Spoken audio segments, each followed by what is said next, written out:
Good morning, everyone. It's the 5th of December, 2021, and it is a beautiful Sunday, sunny morning here in San Juan County. And I want to welcome you to the Fellowship of Spirit Zoom meeting from Farmington, New Mexico. We welcome each and every one of you here today, and glad that you're here. We got pretty good attendance. There's 11 people showing up on our participant count. And so since Jerry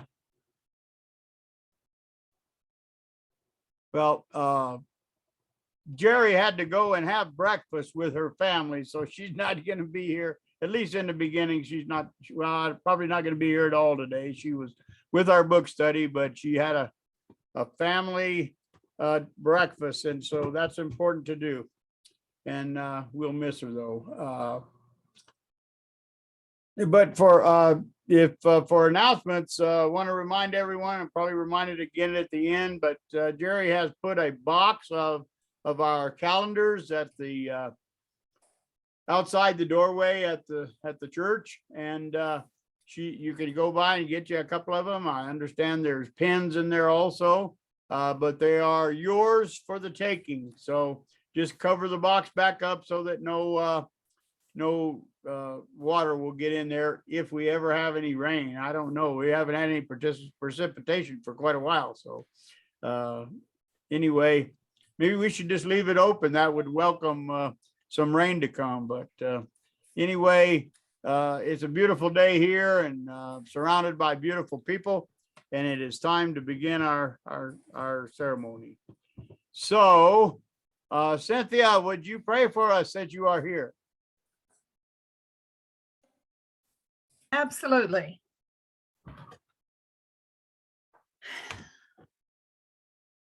Father, Mother God, thank you for the presence of all that are here today and the fellowship that we share with each other. Thank you for all of our health and our well-being. And we are so blessed to be able to live during this time and be able to experience all the experiences that we are experiencing at this time. And so mote it be. And so it is. Thank you, Cynthia. Cynthia. Short and sweet. Well, that's, it's not volume that we care about, it's content, and your content was beautiful. Thank you very much. Yes. Cynthia travels she's been able to travel quite a bit over the last year or two. And so when she is here, it's really good to see her. No matter how far you go away, you're still a member of fellowship. And we thank you very much. And this was a very special trip I took, this last one. What was? It was with a spiritual group from all over the world, metaphysical spiritual group, a lot of them out of Mancos, Durango, Pagosa Springs, Maui, Philadelphia, Denver, California, Texas, and we traveled to Egypt. Oh, wow. And we were gone 3 weeks. Wow. And it was an incredible, amazing journey. Did you get to go through the pyramids? All of it. We had a private session in the King's Chamber on Thanksgiving morning. Wow. To raise awareness for Mother Earth, for what's going on in the world. And we were there 2 hours. It was very powerful. Wow. That is wonderful. Yeah. I'm really glad you got to experience that. Maybe at some Sunday you will share with us what the trip was all about. Okay. It would be great to have that. Okay, thank you. I'll do that. Yes, good. Okay. Fred, are you got a song ready for us? I do. Okay. Morning, everybody.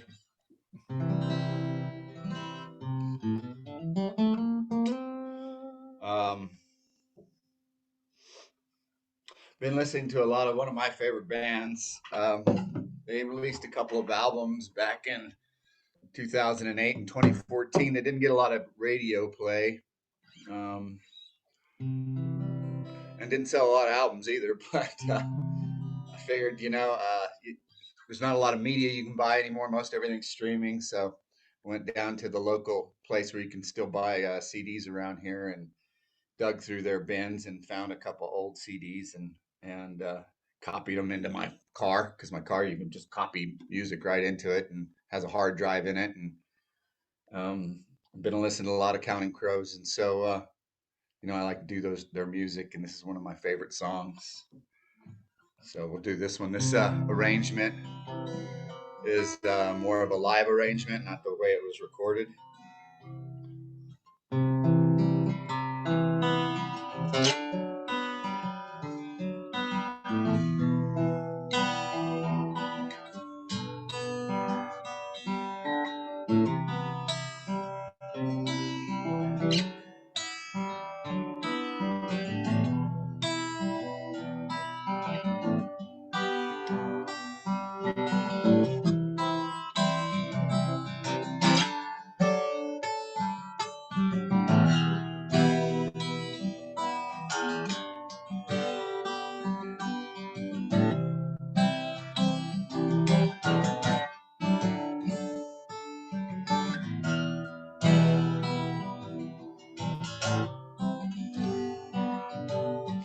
Step out the door to a fog, but no one notices the contrast, white on white. And in between the moon and you, angels get a better view of the Cumberland difference between wrong and right.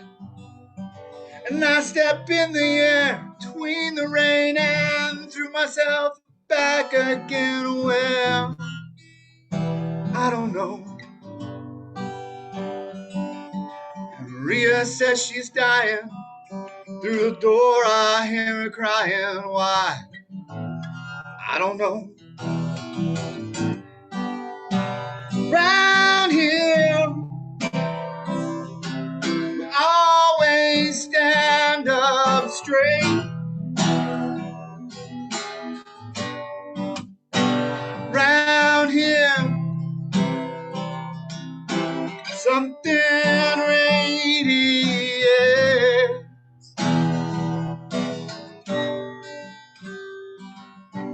Maria came from Texas with a suitcase in her hand. She said she'd like to meet a boy who looked like Willie. And she walks along the edge of where the river meets the land, just like she's walking on a wire in a circus. Stops the car outside my house, takes her hat off, says she's close to understanding Jesus. Well, you know, she's more than just a little misunderstood. She has trouble acting normal when she's nervous. Round here, she's always on my mind. Round here, we all look the same. Round here, we talk just like lions, but we sacrifice like lambs. Round here, oh, slipping through my hands.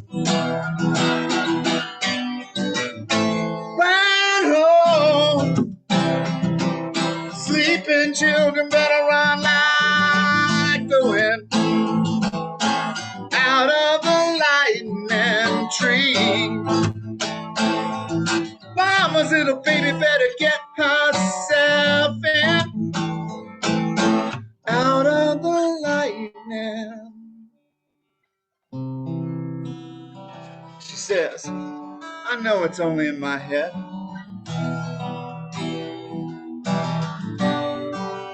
She says, I know it's only in my head.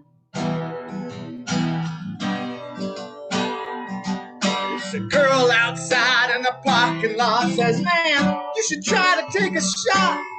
Can't you see my walls are crumbling? And she looks up at the building. Says she's thinking of jumping. She says she's tired of life, but she must be tired of something around here. She's always on my mind. Round here, hey man, got a lot of time. Round here, round here.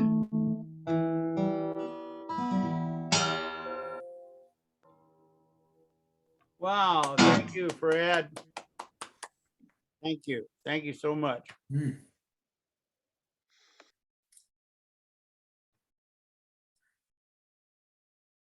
Okay, thank you, Fred. Again, that was a good song. So this is the first Sunday of the month, and so far no one has stepped forward to do our spiritual reading, I don't think. Does anyone have something else they'd like to read? Well, if not, I will read from Emmett Fox's Around the Year with Emmett Fox. Today is December 5th. It says, praise and affirmation. Read Psalm 27. And now shall mine head be lifted up above mine enemies and round about me. Therefore will I offer in his tabernacles sacrifices of joy. I will sing, yea, I will sing praises unto the Lord. This verse closes the first section of a burst of praise and thanksgiving, and then moves into a form of supplication that is really affirmative. Praise and affirmation should be allied. Oh, hear, O Lord, when I cry with my voice. Have mercy also upon me and answer me. When thou sayest, seek ye my face, my heart said unto thee, thy face, Lord, will I seek. Hide not thy face far from me, put now not thy servant away in anger.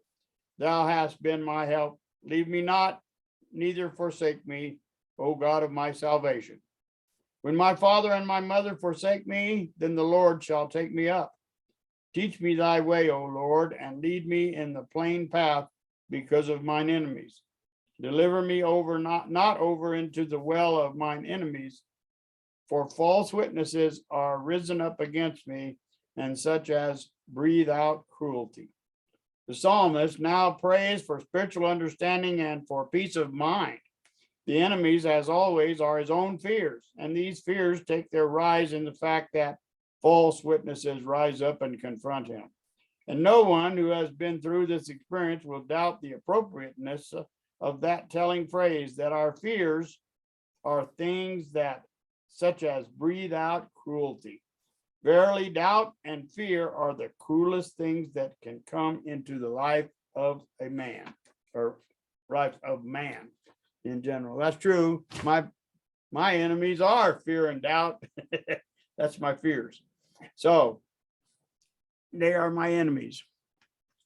Today, we have Travis from Seal Beach, California, is going to bring us a message.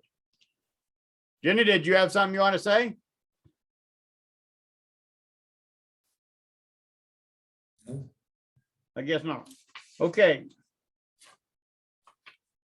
Travis has a history of looking for your bio, but Travis has been with us and he's done several talks here. He is a spiritual man. He spent some time in Russia working with the Russians right after the fall of the Soviet Union, and has got extensive studies in all sorts of modalities. And we are pleased and honored to have him with us today. So without ado, I'm going to turn it over to Travis, and Travis will have a great message for us. Go ahead, Travis. Well, good morning, and I could not be more pleased than to be at the most unique Sunday service on the face of the earth, where Emmett Fox follows the Counting Crows. Thank you, Fred. I love that CD. I haven't listened to it for a long time. I have it. What is it? Mr. Jones is the big song off of that album, but it's magnificent throughout. Thank you very much. And then it goes Counting Crows, Emmett Fox, oh, and then me. Now that's pressure. So, yeah, my day started funny. I was called away yesterday on some very important family business. And so it was up to me to be up late last night going over this presentation. And again, early this morning, in fact, I got up and the first thing I did, turn on my computer while my coffee was getting ready. And the first thing I did, I suddenly realized that I shut my computer back off, indicating some deep inclination to go back to bed. So that's the way I started today. But here we are, we're rolling. And we find that once again, this season of celebrating light is upon us. You know, rumor has it all the menorahs are fully lit now, and growing numbers of people have managed to get their Christmas lights up and turned on at night.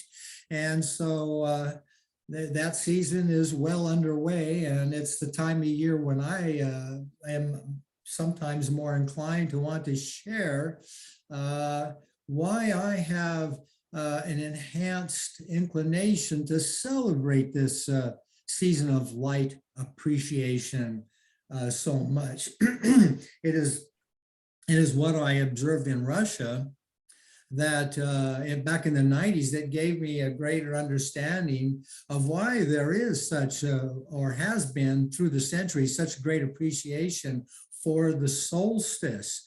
When I first moved to Moscow in 1991, I had an elderly roommate. Her name was Zoya, and I observed that she was keeping a couple of onions in the window so that they would grow and sprout the greens that look like our green onions that we buy. And she did that so that she would have something fresh and green to put in her soup through the winter. And I also noticed that in the state markets that the pickings for green vegetables or greens in general were very bleak, non-existent practically. But in the markets where there was an abundance of such things, the elderly people generally could not afford them. And it got me really in touch with how important it was through the centuries in the villages across the world, if not just Russia and in that region where the winters are long, how important it was to, and how, what a celebration there was to recognize that the shortest day had come and passed. And that the day when young garlic, as they called it, молодой чеснок, young garlic seemed to be the thing that popped out of the ground first in the spring. It's very tasty when the garlic first sprouts those greens. And so the long march toward that day was a lot to bear for people. Certainly in earlier times in America, such considerations were much more relevant than they are today. We, of course, notice the longer nights, and many of us do long for more daylight as the days go by after the solstice. And but it's not about survival anymore. We might even think that it's a relatively frivolous preference compared to when our survival was at issue. So our deliberations on the value of light can shift from a matter of survival coming when things sprout in the spring and shift to something that has been on people's minds at all times, but we can think more about a different kind of light, the light of being, the light of truth. And while this time lends itself to honoring and celebrating all kinds and forms of light, we are turning to that light which is to be given its due in all seasons and every day of the year, really. And at this time, I find myself studying principles of healing in a Tuesday night Zoom class, and the emphasis on light in those classes has helped me to make that choice that light should be the topic of my message this morning. So while we have delved into Joel Goldsmith and other great teachers like Roy Eugene Davis and Neville Goddard, I have recently sought to immerse myself deeply into the lessons in a book called Today and Tomorrow by a man named Akhay Kumar Mozumdar. Mozumdar spelled just like it sounds, Mozumdar. And while I rarely meet anyone who is familiar with this name, he became friends with Ernest Holmes, the founder of religious science and the author of Science of Mind. He became familiar with him and friends. And in fact, when Mozumdar passed in 1953, Ernest Holmes conducted his memorial service. And now that I've mentioned Mozumdar, before I get into what he has to say about the lighted presence within us, I should touch upon some of his biographical details, because he was a fascinating man. From the website SpokaneHistorical.org, I have this. Born in Calcutta in 1880, Mozumdar was trained in Hindu spirituality from an early age. In 1905, he arrived in Seattle and found a receptive audience for his teachings, which combined Christianity with Hindu meditative practice. He lectured all over the country, but in Spokane, where he lived and wrote for many years, he was best known for his downtown Christian yoga church on 3rd Avenue. Mozumdar dreamed of becoming an American citizen. Now, this might be interesting to you. The law at that time offered citizenship only to free-born whites, but offered no clear-cut legal definition of the term. So in 1912, Mozumdar applied for naturalization, ready to challenge the meaning of whiteness. Arguing before Judge Frank Rudkin in a Spokane courthouse, Mozumdar testified about his ancestry, unmixed Aryan blood, and saying he should be considered white under the law. There was no legal precedent for or against him, and after deliberating for a matter of months, Judge Rudkin finally issued a judgment in May of 1913 that Mozumdar, officially white in the eyes of the law, could become the first Hindu to become a U.S. citizen. So that is an interesting role to play, breaking through a barrier there. He moved subsequently to Los Angeles in 1919, where he ended up mixing with celebrities, as Ernest Holmes did. His lecture schedule and list of publications lengthened, and each year he was on the road many months conducting classes and seminars in many American cities. His books were read widely, and he identified his movement as the new messianic world message. So let's turn to the man himself. From the 3rd chapter of Today and Tomorrow, a chapter called You and Your Mind,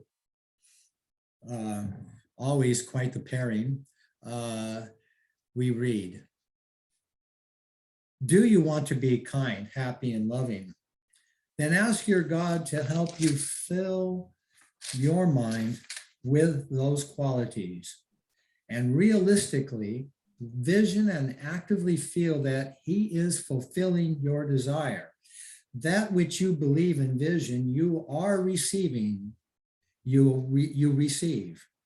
All the positive qualities of which you are conscious are the holy attributes of God.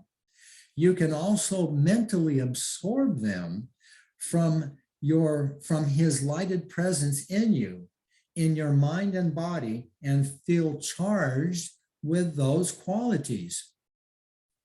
All positive qualities are spiritual substance.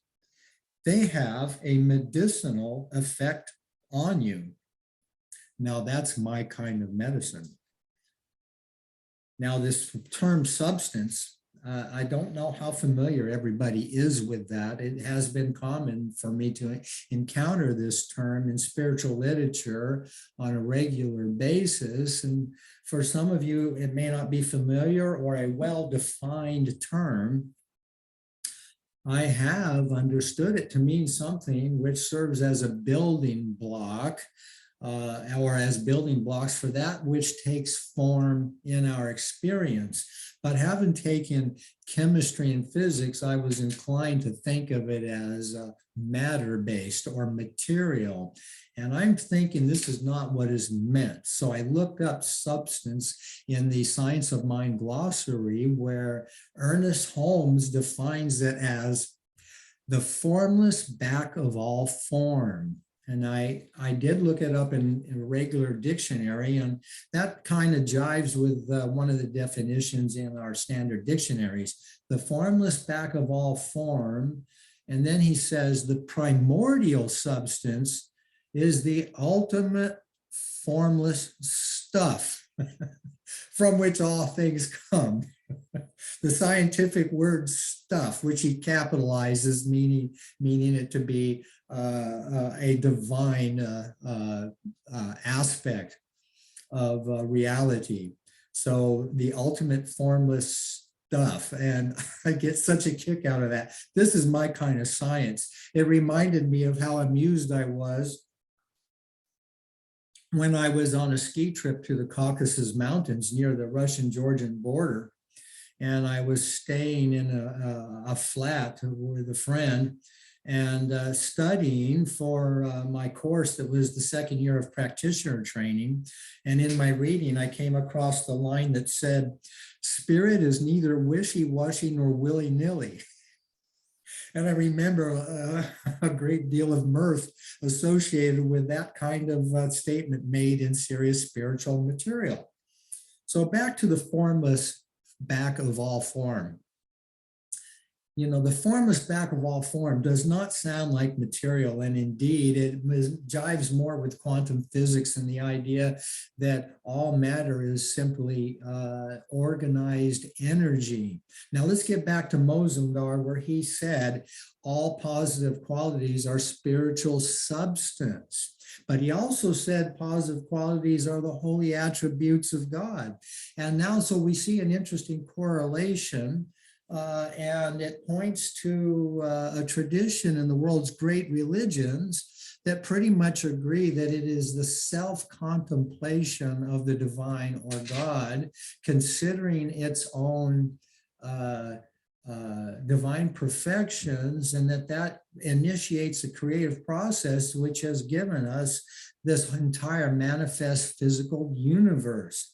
And so you can think of God as knowing itself, and if you're not familiar with that kind of pronoun use, it's I'm following the tradition that, to my mind, or in my experience, was started by Reverend Dr. Michael Beckwith, of abandoning references to God as him or he, and using the term it, so that it's genderless. So at any rate, is the idea that God can, contemplating its divine perfections, which we might think of as its holy attributes, gives rise to all creation. And so it's then departure from that type of creation into which we have entered with our embracing images that appear to us in our daily life, and coming up with the duality of the good and the bad, or good and evil, and things we prefer and things we don't want. And we have departed from that original way of creation happening in the universe. So what are we to do? He goes on to say on this same page, in a key to meditation, he says, in your meditation, vision the superconscious lighted and living presence in your mind and body with its radiation in all directions. And that is the only factor that we really need to have as a dynamic beginning point for creativity or creation process in our lives, but it is not so easily done.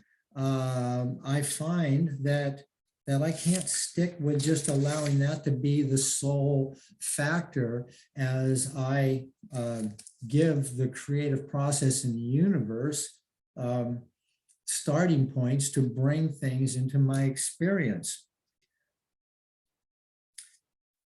And what is the problem here? Well, I'm going to go back to the first chapter in this book, the chapter Rewise Again, where Mozumdar says, we are all creatures of habit. What we nurse, believe, and constantly vision grows in us and becomes a dominating factor in our life. If we nurse health, happiness, and loving kindness, they become our bosom companions. On the other hand, if we nurse disease, discomfort, morbid thoughts of the struggles and strifes of yesterday with various excuses, they become our cruel and exacting masters. They all cut habit tracks through our mind and impel us to act through their appropriate channels. I love that phrase, habit tracks. They cut habit tracks through our minds, which we now think of often as very accentuated and much utilized neural pathways that become very strong and the means by which we react unconsciously in certain situations. So what are we to do to embrace the light? You know, I'm thinking, you know, it says here, again, we are creatures of habit. And Dr. Phil, I've often heard him say, you cannot break an old habit. It cannot be done. We don't have it within us. We have to replace it with a new one.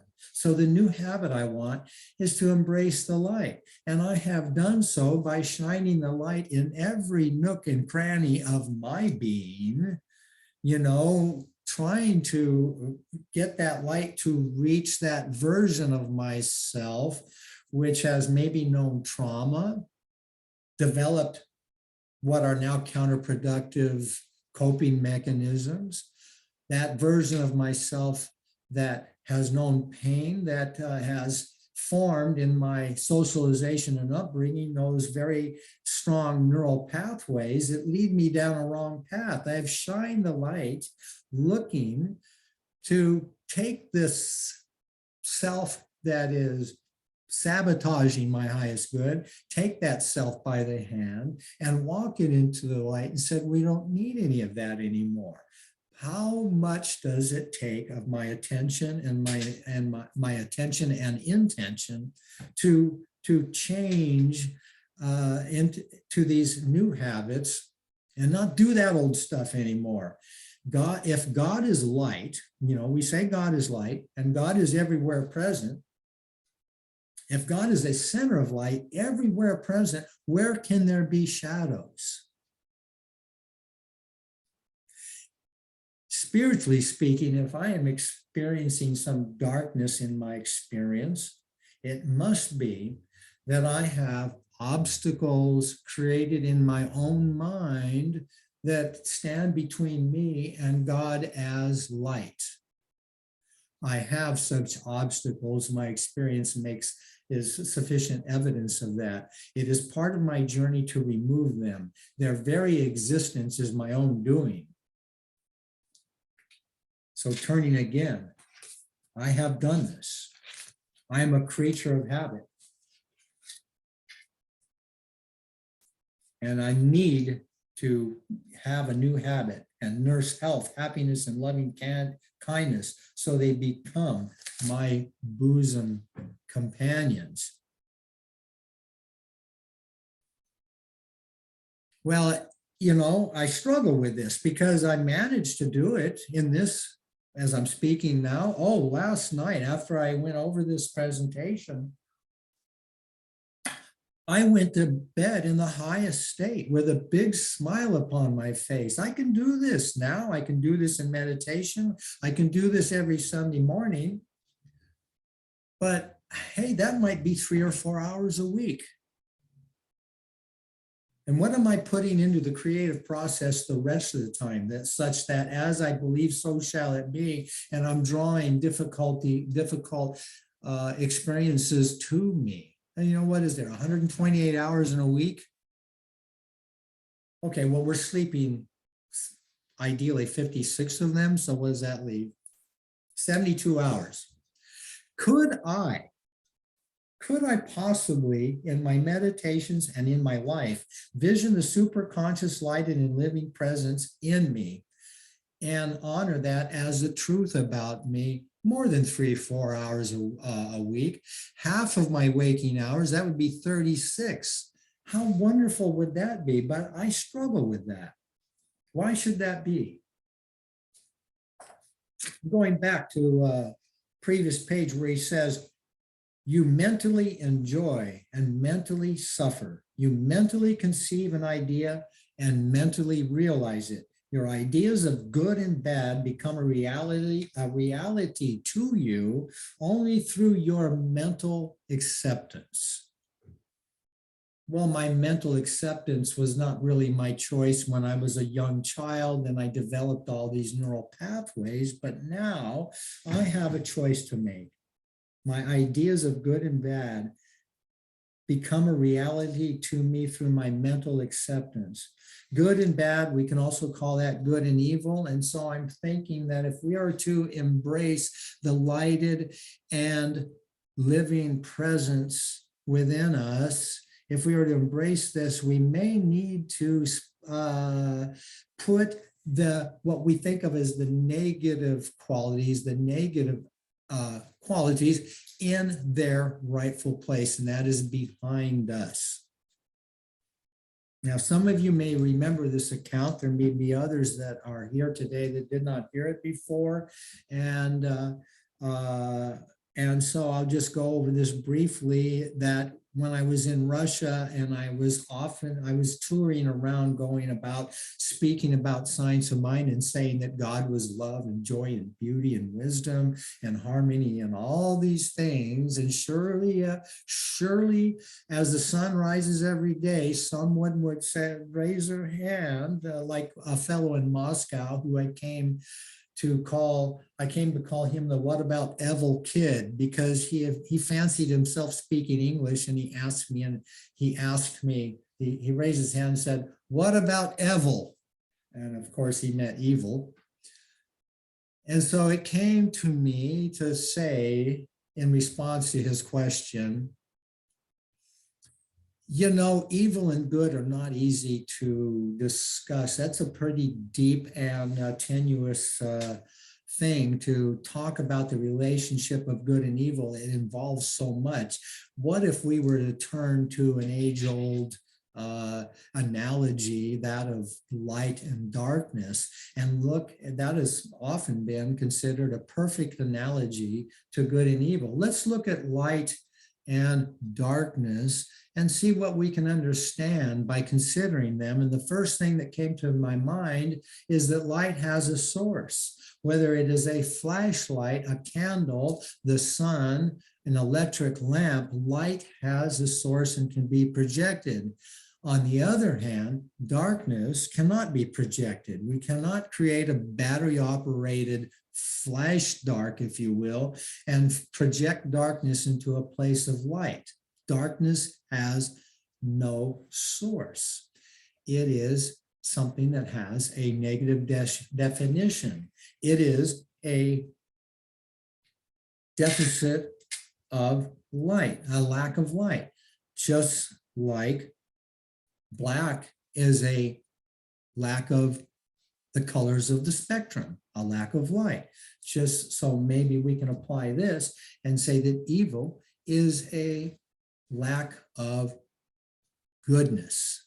And I like that. And I embrace this denomination we call New Thought, that there is no monster loose in the universe that is referred to as Satan, that we do not have a source of evil. There is only one power and one God, one life, and it is divine. There is no opposite to life.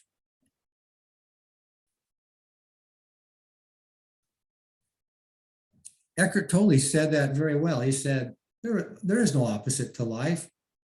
Death is the opposite of birth. There's a departure and arrival, cycles of departure and arrival. Life has no opposite. So this will serve us well to understand that those things that come to us in our world of appearances as we walk through our daily life, that their only right to exist come from our upbringing, our false beliefs, our beliefs in duality. You know, the Hindus say there can be no peace with a belief in duality. We have to set all those negative qualities behind us. As Emerson says, he refers to getting our bloated nothingness out of the way, and that includes our belief in in duality and negative things. Get thee behind me, Satan, and focus on this lighted and living presence that is in us all the time. I'd like to go back to one other example of duality. We all have batteries. We have batteries in our remote controls, and we have batteries in our cars, and there is a positive terminal and a negative terminal, but there are not two different things. What we have here is that when you connect them, electrons flow from an abundance of electrons to a deficit of electrons. So let's take that example and realize that as we embrace light and goodness and the truth of being, that truth and that light and that goodness can flow not to where there is hate, but where there is a lack of goodness. Let's get these terms behind us. There is only light and there is only life. There is only goodness, and anything that appears to be other than that has no right to exist and exists only as we have created them in our own minds. And we can write our course by embracing the super conscious lighted and living presence in our minds. This is a good time of year for us to do that when we are indoors so much, but every day of the year is a good time to get into the habit of doing this. And so I'll turn back to the other page. Again, the task before us is not to break old habits, but to develop new ones that replace them. And Mozumdar suggests that we do something every day. He says, at early dawn upon awakening, look at your mind and decide what you expect it to accept. This is a means by which we may exercise dominion over our own wayward minds and take control of what Eckhart Tolle often calls unbridled ego, which he says is responsible for all the ills of the world, whether collectively or individually. Look at your mind and decide what you expect it to accept. You're the boss here. I'm the boss here. Then let the animating power command it to accept it. Make this a daily practice. And hey, what about doing this several times a day if we want to get to 36 hours of embracing the truth of our being and living and speaking and acting from that? The best procedure, he says, is to fill your mind with the lighted presence of God and ask this presence to regulate your mind according to your desire. Sound like a worthwhile endeavor? Boy, I really think so. And so when he says, I think it's on the other page. Oh, I know where it is. It's in that literature that I sent you. There's a passage that says, you are the conscious aspect of the superconscious God who dwells within you. It is the will of God that you enjoy all the good things of life with those whom God has ordained for you. And that blends very nicely with that statement I usually make at the beginning of my messages. That statement that is this: the divine has but one will, and that is to express itself fully at every point in the universe. That is its will.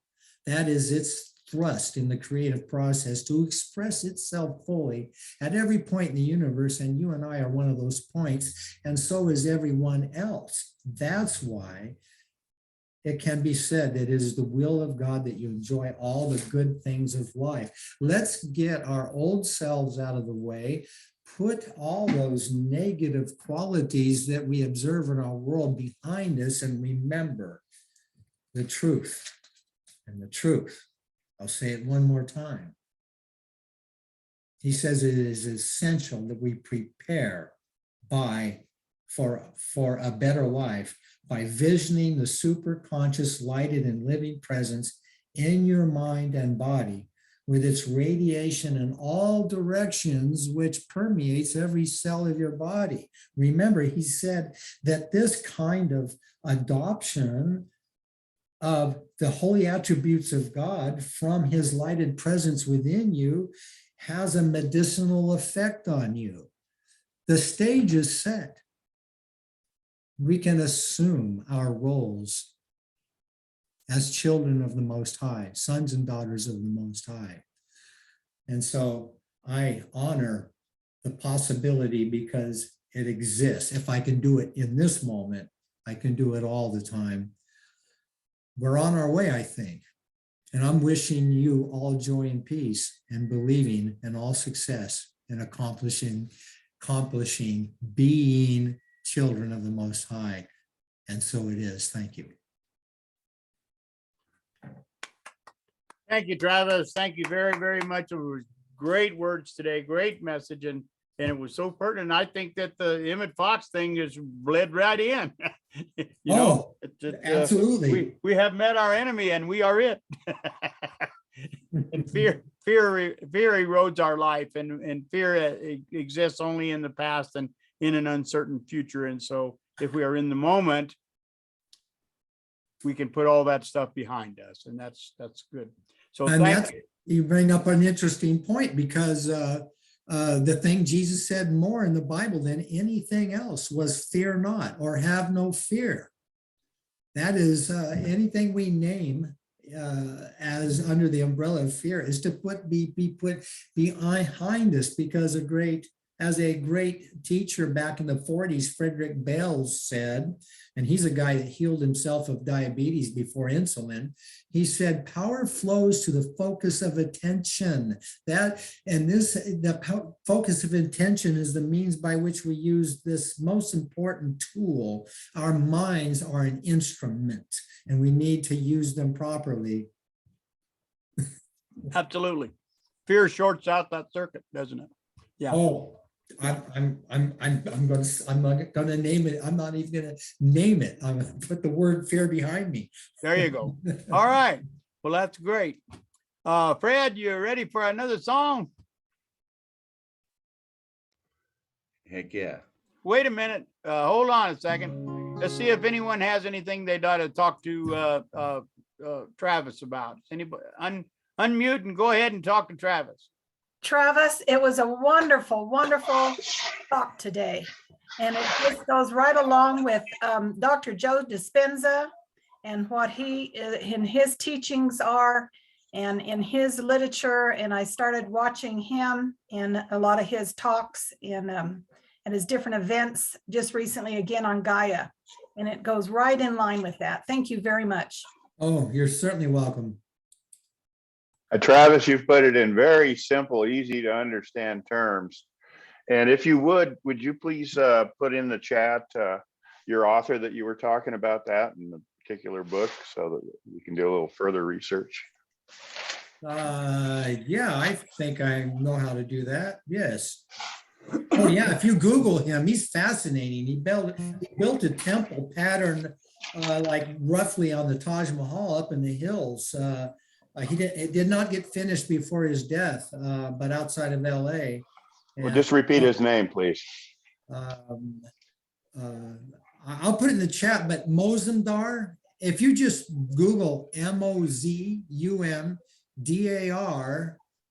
and his initials AK,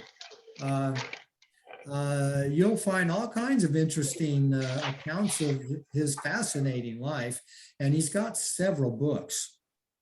So thank you. Very good. Thank you. You're welcome.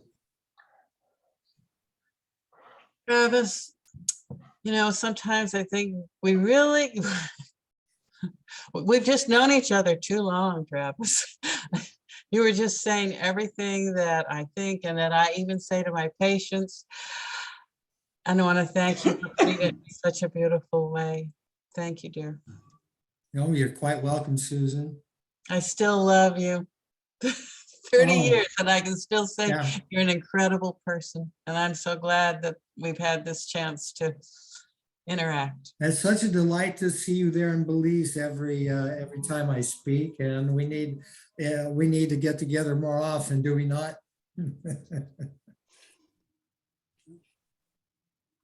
Okay. Thanks again, Travis, for coming and sharing that message with us today. We appreciate it. You're sure welcome. Okay, Fred.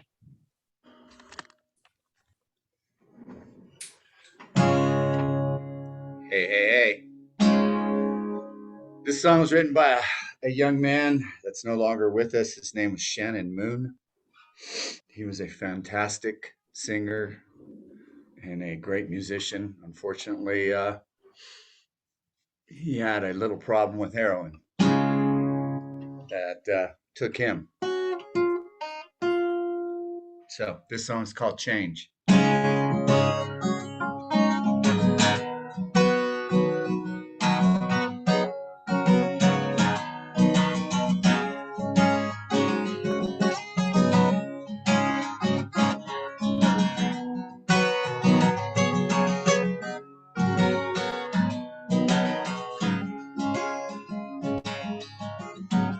I don't think the sun's coming out today. It's staying in. It's gonna find another way. Oh yeah. As I sit here in this misery, I don't think I'll ever know, Lord, see the sun from here. Oh, as I fade away, they'll all look at me and they'll say, hey, look at him. I'll never live that way. But life is hard, but just afraid to change. Oh, yeah.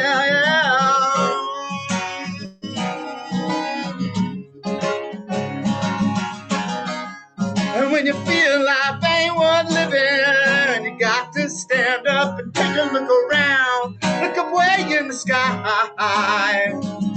Oh, and when your deepest thoughts are broken, you better get dreaming. But when you stop dreaming, it's time to die. Yeah. And as we all play parts of tomorrow, some ways to play and other ways to work. We won't all be here forever, no. So I'm gonna write my words on the face of today, and then I'll paint it. Oh, then I'll paint it all kinds of colors. Oh yeah. And though as I fade away, they all look at me and they'll say, these days, when life is hard, you have to change. When life is hard, you have to change. Life is so hard, you gotta change. Change. Thank you, Fred. Very welcome. There we go. All right. Been a wonderful Sunday morning here, spending time with each and every one of you. Does anyone have any announcements they would like to make? Well, next week, our own Margaret Cheesebro is going to be our main speaker, and I know that she'll have an interesting and exciting topic for us to help each other to grow and grow in love and compassion and understanding. She always does. So thank you very much. We're looking forward to it, Margaret. On Wednesday nights at 6 o'clock, our local time, Susan Barnes leads the Course in Miracles study group. And if you're interested in at all in Course in Miracles, please tune in to the same link that brought you here. Fellowship of Spirit only has one link to all of its functions. And so we try to keep it simple because in our complicated lives, we need things that are simple. And so we have only one address, 6 o'clock Wednesday night. Then on Thursday night at 6:30, Margaret leads the Power of 8, where we send light and love and compassion to those that are sick or needing our some input into their lives. And we have about 20 people. It averages out pretty much. We get almost 20 people every week. Some progress and they get better and they go off of our list, and we put new ones on all the time, but it averages out to probably around 20. Is that right, Margaret? Yeah. So anyway, it's a wonderful time, and we need people to come. And what we find is that that Zoom enables us to multiply our blessings together. Because there is no time and space in the universe. So being in a physical building is no advantage over being together and doing it all at the same time. I think is the main thing. We're able to multiply our blessings and send those out to anyone who needs it. Also, if you have someone that is in need in your life, they're experiencing sickness or sadness or anything, they need some help, get in touch with Margaret or myself or someone anyway, and we will put them on the list and pray for them. Sunday mornings, we have our study group, and currently we're studying Destiny of Souls by Michael Newton. And it's very, very interesting. It's about what happens to us in lives between lives. And it is so much good information. And it's the second in a series. We read Journey of Souls, and now we're doing Destiny of Souls. But it also is good. We start at 8:45 and we read until and discuss until 9:45. Then we take a break, and then we have our Sunday service. So that's about all that we have going on at the church. I think that our COVID count is still up. I don't know if Steve is still here, but I've not heard a big push to get back into the church. We will have a board meeting next week. Second week is always our time, isn't it, Steve? That we have our board meeting? Second Sunday? I think so. Having a hard time unmuting there, but I'm not sure. Well, anyway. Jerry's the keeper of that now. Jerry is not here with us, but I'm pretty sure that next week we will have a board meeting after the regular meeting, and we will talk about the possibility of us getting back into our physical church. But we are not going to abandon our Zoom people. We always intend to continue to have hybrid meetings so that we can include those people in California and Belize and Kentucky and wherever they might be to be able to join with us and share in our fellowship. So, is there anyone else that has any announcements that they would like to make at this time?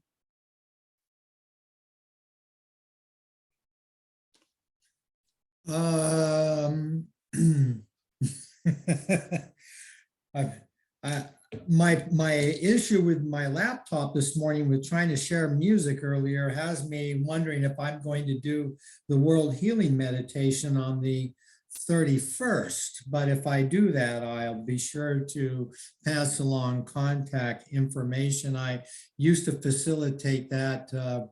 I actually worked to promote the first one in 1986 in Durango. And I have facilitated it most of the years since then. And for those of you that might participate in that annual event, I'll pass along connection information if I think I'm able to accomplish that. Yeah. Travis, if you would like, contact me after the meeting and sometime in the next week or so, even this afternoon, if you have time, you and I can work on your audio problems separately. You know, just we'll just hook into Zoom and do it just like, but we won't have to bother other people to do that. So just if you're interested in doing that, I'm willing to help you. Okay, great. Thank you. I appreciate the offer. All right, Travis, will you give us a benediction, please? Certainly. So I invite everybody to take a deep breath and just release and everything other than this here and now, this divine moment. I like to call it the eternal perfect moment. It's always happening, awaiting our awareness of it. And it has been very present and obvious in our time together this morning. I accept the blessing of our time together. I give thanks to join with like-minded people and to assert that this thing called life, this divine presence that is fully present in each one of us, is the reality of our being. And so embracing the truth that sets us free as we all go forth into our daily lives, I know we can remember who we are, and I allow it to be. And so it is. Thank you, Travis. Thank you.